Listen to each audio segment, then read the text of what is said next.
우리나라에 딱 한 대 있다는 신기한 택시가 있는데 이름하여 맨 얼굴로 타도 걱정이 없다는 뷰티 택시입니다. 이 택시는 고데기부터 화장품까지 없는 것이 없습니다. 거울, 고데기, 립밤, 고무줄, 실핀, 크림, 꼬리빗, 핸드크림, 정말 없는 것이 없습니다. 이 택시 기사는 안성우 씨인데 대전에서 운행하고 있습니다.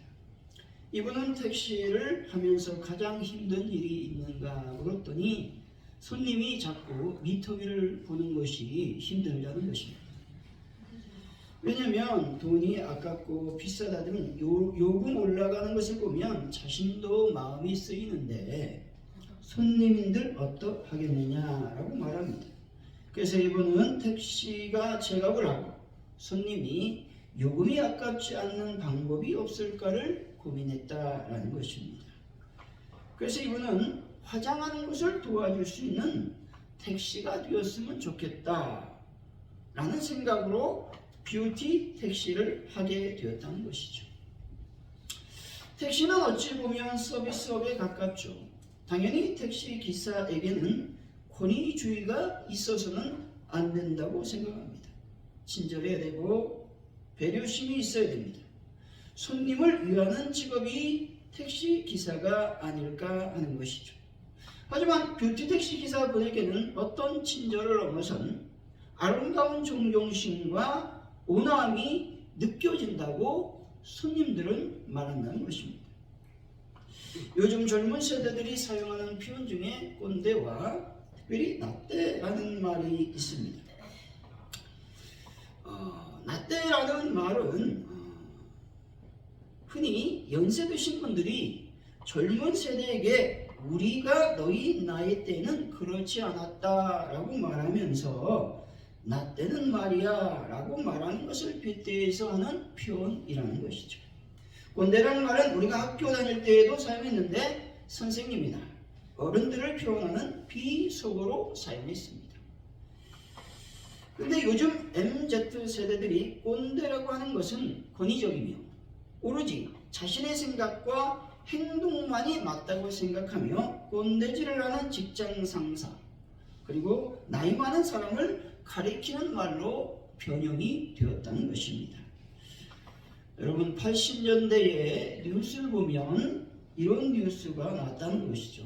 땡전 뉴스였습니다. KBS 방송을 9시에 오후 9시가 뉴스 시간 아닙니까? 9시 딱 켜면 삐땡 소리하고 시보를 울리면서 바로 전두환 대통령 각하께서는 이러한 문구를 제일 먼저 했다는 것이죠. 그래서 땡 하면 전한다 라고 해서 땡전 뉴스였습니다. 사람들은 9시 뉴스가 시작되면 TV를 껐다가 5분쯤 지난 후에 다시 틀곤 했다는 것입니다. 당시 대통령이 권력을 장악했지만 국민으로부터 권위를 얻지 못했기 때문에 생긴 일이 아닌가라는 생각을 해보게 됩니다. 권위주의가 팽배했던 시기이기도 한 것입니다. 권위주의는 거칠에 힘을 쏟는다는 것입니다. 왜냐하면 권위주의는 그 자신의 내용을 충실히 가지기 위해서 생겨난 것이 아니라 다른 사람들에게 자신을 돋보이게 하고 위세를 부리기 위해서 생겨난 것이기 때문에 그렇습니다. 권위주의는 미래를 내다보고 미지의 세계를 헤쳐나가기 원하는 과거에 집착하고 현상을 유지하기에만 바쁘다라는 것입니다. 그렇지만 권위를 가진다는 것은 힘이 있다라는 말인데 그러면 과연 참되님은 어디에서 나오는 것일까 하는 것입니다. 참되님은 바로 하나님에게서 나온다는 진리를 여러분들이 믿으시기 바랍니다. 히브리서 4장 12절의 말씀이죠. 공동 번역입니다. 하나님의 말씀은 살아있고 힘이 있으며 어떤 쌍날칼보다도 날카롭습니다. 그래서 사람 속을 꿰뚫어 혼과 영을 가르고 관절과 골수를 갈라 사람의 생각과 속셈을 가려냅니다 라고 말합니다. 여기에서 힘이 있다고 말씀하고 있죠. 무엇에 힘이 있다고 말씀합니까? 하나님의 말씀에 힘이 있다고 말합니다. 이 말은 하나님의 능력이 있기 때문에 그분의 말씀이 힘이 있다라는 것입니다. 여기서 힘이라고 하는 말은 능력과 권능을 말하는 것이죠. 사랑하는 성도 여러분, 하나님의 힘으로부터 나오는 말씀의 권위 앞에 항상 겸손하고 온유함으로 온전한 삶을 살아가는 귀한 분들이 되시기를 예수 이름으로 간절히 축원드립니다. 오늘의 본문은 예수님께서 가버나움 회당에서 무리들을 가르치셨다는 것이죠. 이 당시 유대 지도자들은 자신의 가르침에 권위를 부여하기 위해서 저명한 납비들의 말들을 인용하기에 바빴다는 것입니다. 그런데 예수님의 가르침은 유대 지도자들의 가르침과는 달리 거기에 모인 뭇 사람이 놀랄 만큼 큰 권위를 가지고 있었다는 것입니다. 이때 한 더러운 귀신 들린 자가 나와 소리를 질렀습니다. 이에 예수님께서는 귀신을 꾸짖으사 잠잠하게 하시고 귀신으로 하여금 그 사람에게서 나오라고 하심으로 귀신 들린 자를 고쳐주셨습니다.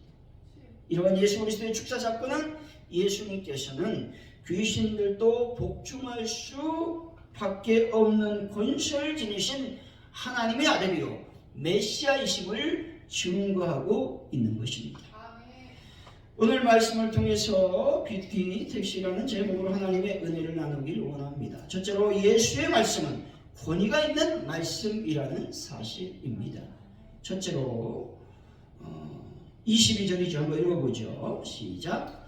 무사람이 그의 교훈에 놀라니 그는 그가 가르치는 것이 권위 있는 자와 같고 서기관들과 같지 아니함이로라. 아멘. 여기서 놀랍다라는 말은 문자 그대로 경이롭다, 특별히 놀랍다, 이 단어가 가득 차서 정신이 멍하다, 넋을 잃을 만큼 감동을 받았다라는 의미를 지니고 있는 것이죠. 이 말씀은 그들이 순간적으로 놀라고 그친 것이 아니라 한동안 놀라움에 휩싸여 있었음을 보여주고 있는 말씀이죠. 마태복음 7장 28절이죠. 예수께서 이 말씀을 마치심에 무리들의 그의 가르침에 놀라니 말씀합니다. 예수님께서 말씀하시니 사람들이 다 놀랐다고 말씀하고 있습니다. 예수님께서 말씀하실 때 수많은 사람들이 예수님의 가르침을 그냥 지나쳐버릴 수 없었다는 것이죠. 왜냐하면 예수님의 말씀이 강력한 위력을 가지고 있었기 때문에 그렇습니다. 사람들은 예수의 가르침을 듣고 강력한 일격을 맞은 듯 정신을 차릴 수 없었다라는 것입니다. 예수님의 메시지가 지닌 초월적 능력이 있었음을 보여주고 있는 것이죠. 그렇다면 왜 예수님의 가르침은 서기관들의 가르침과 같지 않았을까 하는 것입니다. 그래서 첫째로 예수님은 진리를 말씀하셨기 때문에 그렇습니다. 하지만 서기관들의 가르침은 대부분 쉽게 이해할 수 없는 와전된 것들이었고 사변적인 것들이었다라는 겁니다. 둘째로 예수님은 생명과 사망 그리고 영혼에 관한 문제를 제시하셨습니다. 하지만 서기관들은 하찮은 문제들을 강조했고 시간을 낭비했다는 것이죠. 셋째로 예수님은 가르치시는 내용에는 체계가 있었지만 서기관들은 자주 중언부언했다는 것이죠. 넷째로 예수님은 주위에 흔히 볼 수 있는 신뢰들을 사용함으로써 듣는 사람들이 이해하기 쉽게 설명했습니다. 하지만 서기관들의 설교는 고루하고 형식적인 것에만 목매여 있었으므로 메마른 심령의 갈급함을 채워줄 수 없었다는 것이죠. 다섯째로 예수님은 사람들을 사랑하신 분으로 사람들의 영원한 축복에 대해서 말씀하셨고 하나님 아버지와 그의 사랑에 대해서 가르치셨습니다. 하지만 서기관들은 가장 중요한 사랑이 결핍되어 있었다는 것이죠. 지적하고 비난하고 여러분 그런 일들을 했다는 것이죠. 사랑 없는 가르침은 안고 없는 찐빵과 같다라는 것입니다. 마지막으로 가장 중요한 것으로서 예수님에게는 권위를 가지고 말씀하셨다는 것입니다. 하지만 서기관들이 전하는 메시지는 대부분 그들의 스승들의 유전에서 온 것으로서 사람들이 만들어 놓은 것을 강조할 뿐이었다라는 것입니다. 프랑스인들이 자기 권위를 나타내는 상징으로서 무엇을 생각하고 있는지 파리의 주간지 르봉망에 실린 여론조사에 의하면 이렇게 나와 있습니다. 여성은 운전자가 딸린 자가용을 수요하는 것을 1위로 보았습니다. 51%를 여기에 해당한다는 것이죠. 다음은 18세 생일 축하로 주는 대대로 전해오는 보석을 꼽았습니다. 48%를 차지했다는 것이죠. 또 해상 유람하는 것을 3위로 꼽았습니다. 그 다음으로 모피코트, 이브닝 드레스, 악어 가죽백, 방 5개 이상의 맨션, 순수한 혈통의 개, 트럼프용 테이블, 구두 10컬의 순서였다는 것이죠. 남성의 경우는 레지옹 도네로 훈장을 들었습니다. 즉 이 도네로 훈장이라고 하는 것은 프랑스 정치, 경제, 사회, 문화, 스포츠 등 각 분야에 공헌이 있는, 공적이 있는 사람들에게 수여하는 훈장이라는 겁니다. 53%를 차지했다는 것이죠. 또 자가용을 갖고 있는 것, 좋은 자가용을 갖고 있는 것, 그것을 52%로서 2위를 차지했습니다. 3위는 건물주로 말하고 있는 것이죠. 사람들은 권위를 어떻게 생각하느냐? 물질이 많은 것, 겉모습에서 찾는다는 겁니다. 특별히 어떤 권력을 권위라고 생각을 하고 훈장에 대해서 권위라고 생각을 한다는 것입니다. 하지만 진정한 권위는 하나님의 말씀에 있음을 여러분들은 믿으시기 바랍니다. 로마서 12장 2절의 말씀이죠. 너희는 이 세대를 본받지 말고 하나님이 선하시고 기뻐하시고 온전한 뜻이 무엇인지 분별하도록 하라 말씀합니다. 이 세대를 본받지 말라고 말씀하고 있는 것은 오늘 본문의 정리에 보면 이 세상의 권위에 집착하지 말라는 것입니다. 권위 있는 삶을 살려면 어떻게 해야 되느냐? 하나님의 뜻을 분별할 줄 알아야 된다고 로마서는 말씀하고 있죠. 예수님의 말씀은 하나님의 뜻을 전하는 것이었습니다. 다시 말해 예수님의 말씀은 하나님 아버지의 생각과 마음으로부터 나온 것이요 실의 능력을 겸비한 탁월한 것이었습니다. 그러므로 그리스도의 메시지는 곧 아버지의 메시지요 성경의 메시지인 것입니다. 따라서 예수의 말씀을 듣고 세상 사람들은 놀랐다라고 말하고 있습니다. 지금도 하나님 말씀에는 권위가 있으며 능력이 있음을 여러분들은 믿으시기 바랍니다. 하나님의 말씀은 우리에게 지식을 넘어서 지혜를 주는 것이죠. 우리가 여러 가지 속박에서 벗어나 자유를 누리게 하는 것은 오직 하나님의 말씀인 것입니다. 하나님의 말씀은 우리의 마음 깊은 곳을 드러냅니다. 그래서 우리의 상처를 치유하는 능력이 있다는 것입니다. 그리고 세상의 거짓된 소리를 분별하게 하고 우리가 누구인지 어디로 가야 하는지를 알려주는 등불이 되는 것입니다.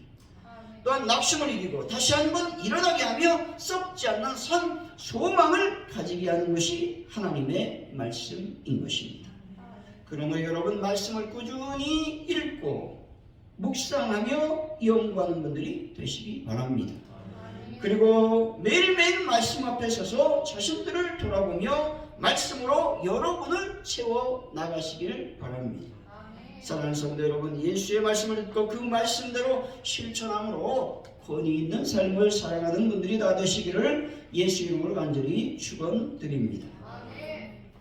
둘째, 사단은 하나님의 복음 사역을 방해하고 있다라는 것들을 우리는 늘 기억하고 있어야 되는 겁니다. 23절이죠. 한번 읽어봅니다. 시작. 마침 그들의 회당에 더러운 귀신 들리는 사람이 있어 소리질러 이르되 아멘. 예수님께서 가버나움 회당에서 말씀을 가르치시고 계실 때에 방해하는 세력이 나타났다는 것이죠. 바로 그것은 귀신들이었습니다. 귀신은 이미 한 영혼을 완전히 장악하며 파멸케 했다는 것이죠. 그 사람은 살아도 산 것이 아니었습니다. 귀신에게 완전히 장악되어 귀신의 노예로 비참한 삶을 살아가고 있었다는 것이죠. 하나님께서 택하신 땅, 택하신 백성 중에 이미 귀신에 사로잡힌 영혼이 있었다라는 것입니다. 귀신 들린 사람이 주님의 백성을 가르쳐 줄 때 소리질러 주님을 증거하고 있는 것을 보게 됩니다. 24절이죠. 읽어봅니다. 시작. 나사렛 예수여, 우리가 당신과 무슨 상관이 있나이까? 우리를 멸하러 왔나이까? 아멘. 아멘. 예수님께서 말씀을 가르치려 하실 때에 사단이 가로막고 있는 것을 보게 되죠. 그리고 예수님에 대해서 하나님의 거룩한 자라고 증언하고 있습니다. 과연 이런 사단의 외침이 사람들에게 예수님의 실체를 알고자 또한 믿게 하고자 하는 외침이었을까 하는 겁니다. 아니라는 것이죠. 사단은 오히려 사람들이 예수의 말씀을 읽고 변화될 것을 염려하여 방해 공작을 하고 있다는 것입니다. 다시 말해 복음 사역을 방해하고 있는 것입니다. 23절에서 마침이란 단어를 사용함으로써 예수님께서 사역하시던 가버나움 회당 바로 그 자리에서 사단은 하나님의 나라의 확장을 가로막고 있었다는 것입니다. 사단이 이렇게 직접적으로 하나님의 복음 사역을 방해하는 경우가 있다는 것입니다. 그런데 사단은 간접적으로 우리들을 분주하게 만듭니다. 우선순위를 바꿔놓습니다. 그래서 중요한 일을 먼저 하려고 합니다. 특별히 하나님의 일이 제일 중요한데 그 중요한 하나님의 일은 어떻게 해요? 뒤로 미루고 세상적인 어떤 중요한 일을 먼저 하려고 방해한다는 것이죠. 사단은 우리를 조급하게 한다는 거예요. 그리고 환경이 어쩔 수 없다고 말함으로써 하나님의 일을 하지 못하도록 만든다는 것입니다. 하나님 제일주의 신앙으로 나가지 못하게 합니다. 항상 사람 중심, 인본주의 사상으로 나가는 것이 옳은 생각이라고 말하고 있다는 것입니다. 이 모든 사단의 방해 작전을 알고 여러분들은 경계해야 되는 것이죠. 그래서 베드로는 이렇게 말씀합니다. 베드로전서 5장 8절이죠. 근신하라 깨어라. 너희 대중 마귀가 우는 사자같이 두루다니며 삼킬 자를 찾나니 말씀합니다. 근신하라 깨어라고 말씀하고 있죠. 이 말씀은 다른 말이 아니라 지키고 감시하며 다른 사람들이 일하는 것을 감찰하라는 의미가 있는 것이죠. 원래 이 본절에서 이 말씀은 정신적으로나 영적으로 그리스도의 강림을 예비하고 있어야 된다라고 하는 말씀을 암시하고 있다라는 것입니다. 그래서 여러분들이 자나깨나 무엇을 생각하고 있어야 된다? 예수의 재림을 생각하고 있어야 된다라는 것들을 말씀하고 있는 겁니다. 악한 세력들은 우리 우는 사자같이 두루다니며 산길자를 찾는다고 말씀하고 있죠. 연약한 그리스도인 우리가 과연 현실 속에서 마귀를 대적하며 이길 수 있는 인간적인 방법과 세상적인 방법이 있을까요? 사단은 영적인 존재이기 때문에 인간적인 수단과 세상적인 방법으로는 사단을 이길 수 있는 방법이 없다는 것입니다. 다니엘서 10장 13절이죠. 그런데 바사 왕국의 군주가 21일 동안 나를 막았으므로 내가 거기 바사 왕국의 왕들과 함께 머물러 있더니 가장 높은 군주 중 하나인 미가엘이 와서 나를 도와주므로 말씀합니다. 본절은 다니엘의 강력한 기도가 사단에 의해서 21일 동안 방해받았다라는 것입니다. 다니엘이 기도했을 때 응답이 곧바로 떨어졌습니다. 그런데 21일 동안 사단의 응답을 방해한 사실이 앞장에 등장하고 있습니다. 사단은 우리가 기도하여 응답받는 것도 방해한다는 사실을 알아야 됩니다. 왜냐하면 하나님이 기도 응답을 우리에게 말씀을 주시면 그 말씀은 능력과 생명이 되기 때문에 그렇습니다. 사단은 우리가 말씀을 받는 순간 기적이 일어나고 능력이 충만해진다라는 사실을 알고 있다는 겁니다. 그래서 어떻게든 우리가 하나님의 음성을 듣고 하나님의 말씀을 받는 것을 방해하려고 합니다. 예배 때 졸리게 한다든지, 예배 때 피곤하여 생각을 어지럽게 한다든지, 또 분주하여 시선을 분산시키는 그러한 일들이 우리 삶 속에서 일어나게 한다는 겁니다. 그리고 뜻밖의 상황을 일으켜서 우리들의 마음을 사납게 하고 지치게 만드는 시도들을 사단은 한다는 것입니다. 이때 우리가 다니엘처럼 포기하지 말고 계속 기도하며 하나님의 말씀을 더욱 사모해야 되는 것입니다. 사랑하는 성도 여러분, 악한 사단의 방해를 대적하여 기도하고 말씀을 묵상함으로 이기심으로 하나님의 복음을 증거하는 분들이 다 되시기를 예수님으로 간절히 축원드립니다. 셋째로, 예수님은 하늘과 땅의 모든 권세를 소유하신 분이라는 사실을 여러분들이 믿으시기 바랍니다. 25, 26절이죠. 한번 읽어봅니다. 시작. 예수께서 꾸짖어 이르시되 잠잠하고 그 사람에게서 나오라 하시니 더러운 귀신이 그 사람에게 경련을 일으키고 큰 소리를 지르며 나오는지라. 아멘. 귀신 들린 사람이 소리를 지르니 예수님께서 귀신을 꾸짖어 잠잠하고 그 사람에게서 나오라고 말씀하십니다. 그러자 더러운 귀신이 그 사람에게서 나왔습니다. 여기서 꾸짖다라는 말은 말로서 엄하게 경고하다, 벌하다, 책망하다라는 뜻을 지니고 있습니다. 귀신을 상대할 방법은 타협이나 회유가 아니라 권유가 아닙니다. 네가 나왔으면 좋겠다? 절대 안 나온다는 것이죠. 어떻게 해야 되느냐? 예수 그리스도 이름으로 단호하게 꾸짖는 것입니다. 여기서 잠잠하다라는 말은 입에 자갈을 물리다라는 뜻으로서 더 이상 소리치지 말라는 단호한 명령인 것입니다. 마태복음 28장 18절의 말씀이죠. 예수께 나와 말씀하여 이르시되 하늘과 땅의 모든 권세를 내게 주셨으니 말씀합니다. 예수님께서 하늘과 땅의 모든 권세를 누구에게 주셨다? 우리에게 주셨다고 말씀하고 있습니다. 다시 말해 예수님은 하늘과 땅의 권세를 갖고 계셨음을 말하고 있는 것입니다. 자기가 갖고 있는 것을 남에게 주는 거지 자기가 갖고 있지 않은 것을 남에게 줄 수가 없다는 말씀인 것이죠. 그래서 하늘의 권세는 뭐냐? 창조의 권세를 말합니다. 다시 말해서 모든 세상 만물을 창조하신 전능자의 권세를 말하고 있습니다. 말씀으로 모든 것을 창조하신 창조주의 권세를 말하는 것이고 모든 생명을 주관하시고 다스리시는 주권자의 권세를 말하고 있는 것입니다.